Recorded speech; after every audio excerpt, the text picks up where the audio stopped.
بسم اللہ الرحمن الرحیم نحمدہ و نصلی علی رسولہ الکریم۔ محترم ملک معتصم صاحب، سلیم صاحب اور سامعین بھائی اور بہنوں، الحمدللہ ابھی حالیہ الیکشنز اور اس کے نتائج پر بہت ہی اہم باتیں، بڑی فکر انگیز باتیں اور ہمارے حوصلوں کو جلا دینے والی باتیں محترم ملک معتصم صاحب نے ہمارے سامنے رکھی ہیں۔ سیاست کیا ہے، سیاسی قوت کیا ہے، یہ پولیٹیکل سائنس کے لٹریچر کا ایک بڑا اہم موضوع ہے۔ جو ٹیکسٹ بک ڈیفینیشن ہے پولیٹکس کی، تو کہتے ہیں کہ اسٹیٹ پالیسی کو متاثر کرنے کا نام سیاست ہے۔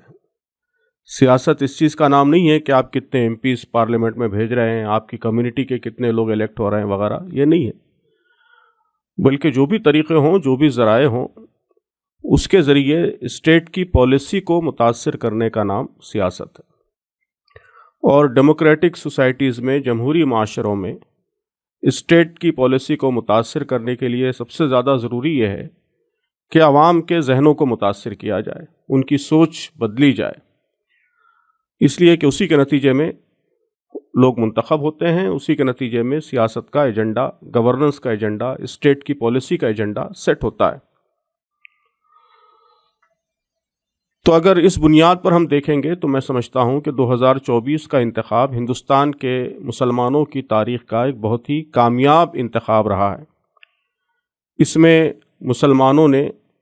اور اس ملک کے جمہوریت پسند عوام نے یہاں کے لوگوں کی سوچ پر بھی اثر ڈالا ہے، ویزیبل اثر، بالکل صاف اثر، نظر آنے والا اثر، اور آثار یہی ہیں کہ اس کا نتیجہ پالیسی پر بھی اثرات کے صورت میں انشاءاللہ ظاہر ہوگا۔ جیسا کہ ملک صاحب نے فرمایا کہ اوورال تو نتائج بہت زیادہ امید افزا نظر نہیں آتے، کوئی بڑی تبدیلی حکومت میں واقع نہیں ہوئی ہے، لیکن اگر آپ اس کو بریک کر کے دیکھیں، بہت سے اخبارات میں تجزیے آئے ہیں، نارتھ، ساؤتھ، ایسٹ، ویسٹ، یہ سب بریک کر کے دیکھیں تو جو فرقہ پرستی اور فرقہ پرست سیاست کے اہم مراکز تھے، نارتھ انڈیا، ویسٹرن انڈیا، تو یہاں بہت بڑی تبدیلی واقع ہوئی ہے۔ شمالی ہند میں، خاص طور پر اتر پردیش میں سیٹیں جس طرح کم ہوئی ہیں، تو آج صبح میں نے پریس کانفرنس میں بھی یہ بات کہی ہے کہ جو بی جے پی کی سابقہ حکومت تھی، اس کے 3 بڑے بلنڈرز تھے، 3 بڑے بلنڈرز۔ پہلا بڑا بلنڈر وہ نفرت کی سیاست، کہ سماج کے کچھ طبقات کو آئسولیٹ کر دینا، ان کے خلاف باقی ملک میں زہر پھیلانا اور سماج کو تقسیم کرنا، کچھ لوگوں کو اسٹگمیٹائز کرنا، ان کے لیے لیبلز رکھنا، نام رکھنا، اور باقی سماج کو ان سے کاٹنے کی کوشش کرنا اور ان کو ستانا، ہراس کرنا، اور سارے پولیٹیکل ٹولز کو استعمال کرتے ہوئے ان کو پریشان کرنے کی کوشش کرنا، یہ ایک سیٹ آف پالیسیز یا سیٹ آف اسٹیپس، یہ ان کا بلنڈر نمبر 1 ہے۔ اور بلنڈر نمبر 2 وہ پولیٹیکل ایجنسیز اور ای ڈی اور سی بی آئی اور الیکشن کمیشن اور کورٹس، ان سب کا غلط استعمال، ان پر دباؤ ڈال کر اپوزیشن کو ہراس کرنا اور ان کا استعمال کرتے ہوئے اپوزیشن پارٹیوں کو توڑنا، جہاں لوگوں نے ان کو ہرایا ہے وہاں بھی دباؤ ڈال کے اور لوگوں کو کھینچ کر حکومتیں بنانا، یہ گویا ایک دوسرا بہت ہی نگیٹو ٹرینڈ تھا جو اس حکومت نے قائم کیا تھا۔ اور تیسرا بہت ہی نگیٹو ٹرینڈ وہ extreme corporate crony capitalist policies ہیں، کہ ملک کی ساری دولت چند ہاتھوں میں مرکوز ہو رہی تھی اور عوام کی غربت، ان کا انمپلائمنٹ یہ مسلسل بڑھ رہا تھا۔ تو اس الیکشن میں بہت کلیئرلی لوگوں نے یہ میسیج دیا کہ حکومت کے یہ تینوں بلنڈرز عوام کو منظور نہیں ہیں۔ یو پی کا جو الیکشن ہے، میں نے صبح کہا کہ وہ پہلے بلنڈر کے خلاف ووٹ ہے، کہ جو رام مندر کی جگہ ہے وہاں لوگوں نے ان کو شکست دی۔ اتر پردیش سب سے زیادہ بلڈوزر پالیٹکس کے لیے، ہیڈ پالیٹکس کے لیے جانا جاتا رہا، مسلسل 5 سال خبروں میں رہا، نیوز میں رہا، اور وہاں اس قدر شدید شکست اور بری طرح شکست، یہ گویا کلیئر میسیج ہے کہ اس طرح کی سیاست ہم کو منظور نہیں ہے۔ دوسری بڑی ریاست جہاں بی جے پی کو بہت زیادہ نقصان اٹھانا پڑا وہ مہاراشٹر ہے، تو میں نے صبح یہ عرض کیا کہ مہاراشٹر کا جو میسیج ہے وہ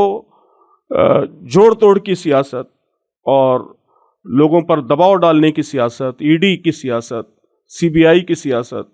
اور پارٹیوں کو توڑ کر حکومت بنانے کی سیاست، اس کے خلاف عوام کا میسیج ہے۔ وہاں جو ڈبیٹ چلے، ڈسکشن چلے، وہ بھی ہمارے سامنے۔ تو اس طرح لوگوں نے اپنے ووٹ کے ذریعے ایجنڈا سیٹ کیا ہے اور حکومت کو ایک نئی سوچ کی طرف، نئے ایجنڈے کی طرف متوجہ کیا ہے۔ میں سمجھتا ہوں کہ یہی اصل پولیٹکس ہے اور یہی اصل پولیٹیکل سکسیس ہے۔ تو اس اعتبار سے یہ انتخابات، یہ الیکشنز ایک بہت ہی امپورٹنٹ مائل سٹون ہے ہندوستان کی تاریخ میں اور ہندوستان کے مسلمانوں کی تاریخ میں۔ جہاں تک ہندوستانی مسلمانوں کا تعلق ہے، انہوں نے بہت میچورٹی کے ساتھ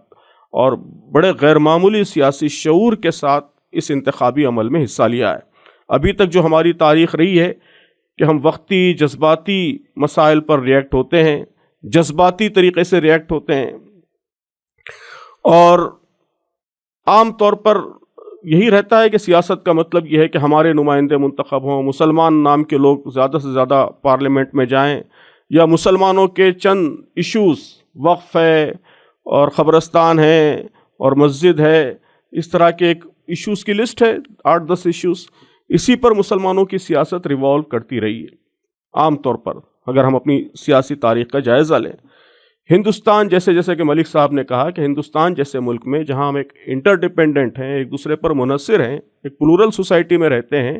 یہاں ایسی سیاست کبھی بھی مسلمانوں کے لیے مفید نہیں ہو سکتی۔ اس کے نتیجے میں وہ یہاں کبھی بھی مؤثر رول پلے نہیں کر سکتے۔ ان کو رول تو ملک کے اصل ایجنڈے پہ، ملک کی پالیسی پر اثر انداز ہونے کی کوشش کرنی ہے، وہی اصل سیاست ہے۔ سیاسی قوت اسی کا نام ہے، تو وہ قوت ان کو کبھی بھی حاصل نہیں ہو سکتی اس طرز عمل سے۔ لیکن اس انتخاب میں مسلمانوں کے سیاسی عمل کی پوری ڈیفینیشن بدل گئی کہ یہاں آج پورے ملک میں کہیں بھی یہ جو روایتی طرز عمل رہا اس کا مظاہرہ مسلمانوں نے کہیں بھی نہیں کیا۔ ہر جگہ بڑی میچورٹی کے ساتھ، بڑی گہرائی کے ساتھ ملک کے اصل مسائل پر انہوں نے توجہ دی کہ غربت کا خاتمہ یہ ہمارا بھی مسئلہ ہے، ان امپلائمنٹ ختم ہو یہ ہمارا بھی مسئلہ ہے، نفرت ختم ہو یہ پورے ملک کا مسئلہ ہے۔ تو انہوں نے پورے ملک کے مسائل کو اپنے مسائل سمجھا اور پھر سول سوسائٹی کے ساتھ مل کر، سماجی تنظیموں کے ساتھ مل کر عوام کے اندر موبلائزیشن پیدا کرنے کی، ان کی سوچ بدلنے کی کوشش کی اور اس میں کامیابی ملی الحمدللہ۔ تو اس نے خود مسلمانوں کے اندر سیاسی عمل کا ایک بالکل نئی ڈیفینیشن پیدا کی ہے، ایک نئے دور کی شروعات کی ہے۔ میں سمجھتا ہوں کہ یہ بہت ہی پازیٹیو سائن ہے، بلکہ ہو سکتا ہے اللہ تبارک و تعالیٰ کی مصلحت یہی رہی ہو کہ بڑی آزمائش کے ذریعے اور جو مشکلات رہی ہیں، چیلنجز رہے گزشتہ 10 برسوں میں، ان چیلنجز کے ذریعے اللہ تبارک و تعالیٰ نے مسلمانوں کے اندر یہ پولیٹیکل میچورٹی پیدا کی ہے، سیاسی شعور اور سیاسی بالغ نظری پیدا کی ہے، جس کا بہت ہی غیر معمولی مظاہرہ اس الیکشن میں ہوا ہے۔ اگر اسی رخ پر کوششیں آئندہ بھی جاری رہیں اور ہم ملک کے اصل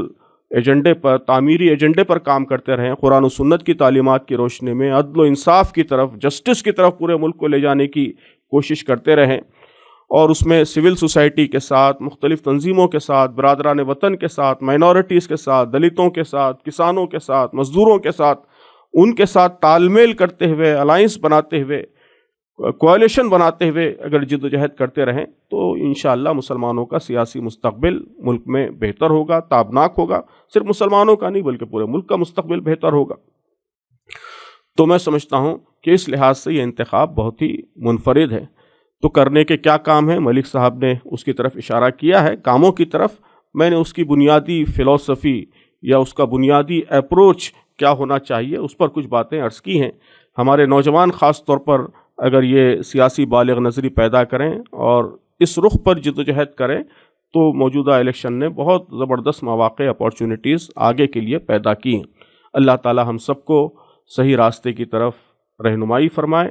اور اس راستے پر اللہ تعالی ہمیں آگے بڑھائے، کامیابیاں عطا فرمائے، آمین۔